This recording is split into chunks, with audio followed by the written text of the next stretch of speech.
अस्सलाम वालेकुम फ्रेंड्स, ये माशाल्लाह मकाओ पैरट की चिक्स। ये जो फर्स्ट चिक है इसकी एज है 20 डेज़। ये जो सेकंड वन है इसकी एज है 25 डेज़।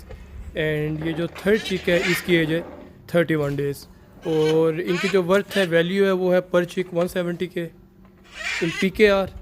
एंड अब आपको जो है फोर्थ चिक दिखाते हैं, उसकी जो एज है वो अप्रोक्स 2 मंथ्स एंड 15 डेज़। ये आप देखिए माशाल्लाह। और जो इसकी वैल्यू है वो है 200 के।